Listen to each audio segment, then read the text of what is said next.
Gold, trusted gold buyers. మీరు తాకట్టు పెట్టిన బంగారాన్ని విడిపించి ఈ రోజు ఉన్న మార్కెట్ ధరకు కొనబడను. బిగ్ బాస్ అగ్ని పరీక్ష వరకు సెలెక్ట్ అవ్వడానికి ఒక 5 టెస్ట్లు పాస్ అయ్యి ఫైనల్ అగ్ని పరీక్షకి రావాలి కదా.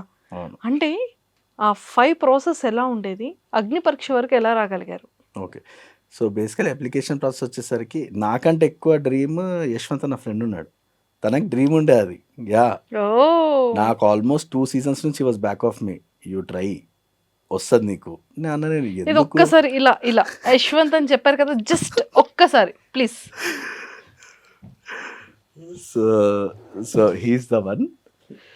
యశ్వంత్ గారు సూపర్ అండి. అంటే ఏ ఫ్రెండ్కైనా సరే హ్యాపీనెస్లోనే కాదు, కష్టంలోనే కాదు, ప్రతి దాంట్లోనే ఇలా బ్యాక్ బోన్గా ఒక సపోర్టివ్గా ఉంటే ఏ ఫ్రెండ్ అనేవాడైనా సక్సెస్ అవుతాడు. నేను ఇంకో చిన్న విషయం చెప్పాలా, మేమిద్దరం మళ్ళీ చిన్నప్పుడు ఫ్రెండ్స్ కాదు. 1 year బ్యాక్ ఒక ఫ్యాషన్ షోలో కలిసాము, ర్యాంప్ వాక్ చేస్తూ.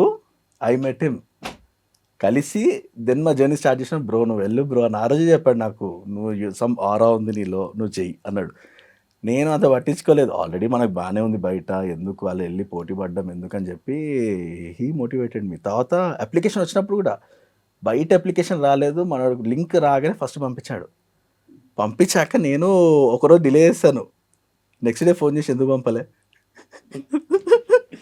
అప్పటికప్పుడు ఆ నైట్కి నేను వీడియో రికార్డ్ చేసి పంపడం. యశ్వంత్ గారు మీకు ఇంట్రెస్ట్ లేదా?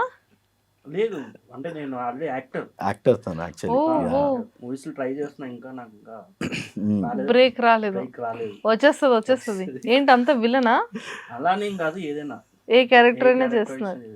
కానీ అసలు బియర్డ్ కి, మీసాలకి, హెయిర్ కి ఏదో సమ్ రిలేషన్ ఉన్నట్టుందండి మీకు. మా లేడీస్ కి కూడా అంత రావట్లేదు. సూపర్ యశ్వంత్ గారు. సో మొత్తానికైతే ఫ్రెండ్ ని మంచి సపోర్ట్ ఇచ్చి, మంచి బూస్ట్ ఇచ్చి పంపించారు. ఇందాక కూడా ఒక క్వశ్చన్ అడిగాను నేను, ఎందుకు నన్నే పంపించావు అంటే, ఒకళ్ళు వాళ్ళు వెళ్ళడం కంటే ఎదుటి వాళ్ళు వెళ్తున్నారని హ్యాపీనెస్.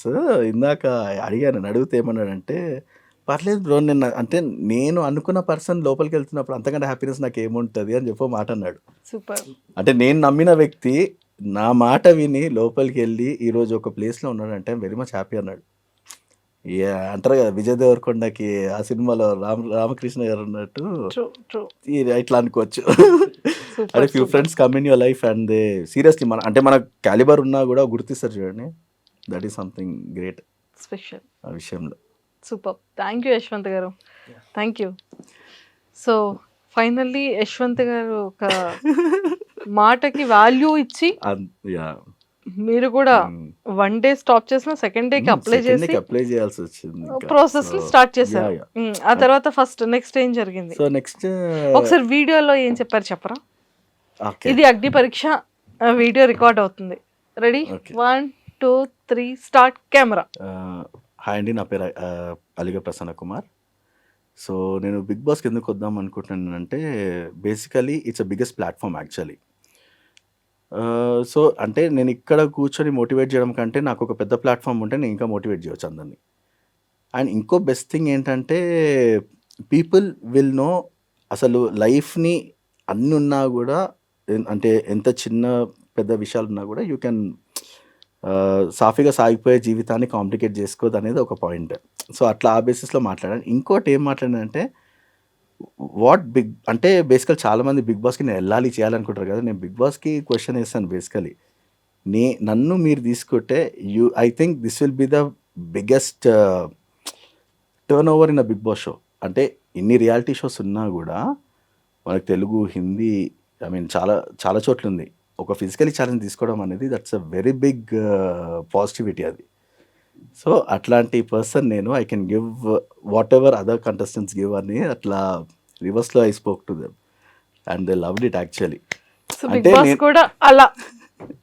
ఛాన్స్ అనేది దాంట్లో అయితే ఇంకా ప్రాపర్గా ఉండే, అంటే యాక్చువల్ నా వీడియోస్ అన్నీ కూడా ట్రిమ్ షాట్ చేసి కట్ చేసి వాటర్ లైడు అనేది. సో అట్లా ప్రాపర్గా ఒక నీట్గా 3 minutes నా గురించి తెలిసేటట్టు చేశాను నేను వాళ్ళకి. సూపర్. అండ్ ఇమీడియట్లీ తర్వాత కాల్ వచ్చింది నాకు బిగ్ బాస్ నుంచి, ఆ టీం నుంచి.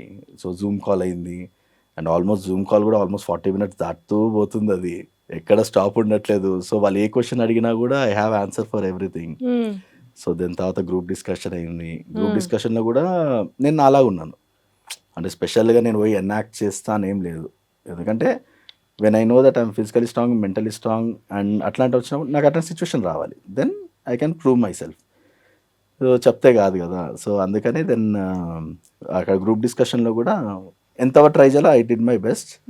And then later on when I came to know that okay మీరు అగ్ని పరీక్షకు సెలెక్ట్ అయ్యారనగానే దట్ వాస్ హై మూమెంట్ అసలు. ఓ సూపర్ అనుకున్నారు. అంటే నాట్ ఈజీ ఆల్సో, ఎందుకంటే గ్రూప్ డిస్కషన్లో ఇట్స్ వెరీ టఫ్. అంటే మనం ఎంత పర్సనల్ ఒక రూమ్లో ఎనాక్ట్ చేసుకున్నా కూడా ఒక 10 మంది ముందు మాట్లాడాలన్నా కూడా మనకు అది ఉండాలి. సో అలా ఆ క్యాపబిలిటీ ఉండాలి, ఆ షై ఫీలింగ్ ఉండకూడదు. కానీ ఎంతో మంది ఆల్మోస్ట్ 40+ మెంబర్స్ ఎంతమందో అటెండ్ అయ్యారు. 40+ మెంబర్స్ ఉన్నారు కూడా. బట్ నాకు జ్యూరీ పైన బాగా నమ్మకం ఉండింది sir. I mean the way they select and all everything. అంటే చాలామంది టెన్షన్ పడ్డారు. అంటే అందరితో మనము అడాప్ట్ అవ్వలేము అండ్ అన్ని క్యారెక్టర్స్ కూడా మనకు అలవాటు అవుతాయనే గ్యారంటీ లేదు. సో మనకు చూడాలనిపిస్తుంది అబ్బా వీళ్ళతో మనం ఉండాలా అనే ఒక క్వశ్చన్ కూడా వస్తుంది చాలా మందికి. అంటే everyone has their own character. అది కొంతమంది నచ్చుతుంది, నచ్చదు. అండ్ బిగ్ బాస్ హౌస్కి అర్హులా కాదా అనేది కూడా పెద్ద పాయింట్ అది. But luckily jury did a very good job దానిలో. అంటే వీళ్ళని ఎందుకు తీసుకోవాలన్నా వాళ్ళ రీజన్స్ ఉన్నాయి, నాట్ ద ఉట్టిగా తీసుకోలేదు. అంటే వన్ గోల్ సెలెక్ట్ చేసింది ఓన్లీ 5-6 మెంబర్స్ని. మిగతా వాళ్ళందరూ they had to perform task and all, they have to prove themselves and go in. Already ఇప్పుడు నా సిచ్యువేషన్ వచ్చేసి ఆల్రెడీ ప్రూవెన్ కాబట్టి నాకు టాస్క్ ఏమీ ఇవ్వలేదు కాబట్టి by my story it self they felt it's really motivating అని చెప్పేసి. అంటే నాట్ ఈజీ అండి, వాళ్ళు కూడా బ్యాక్గ్రౌండ్ చెక్ చేస్తారు కదా నిజంగా నీ పర్సన్ ఇలా ఉన్నారా కాదా అని చెప్పేసి. సో మీకు ఎలా అనిపించింది?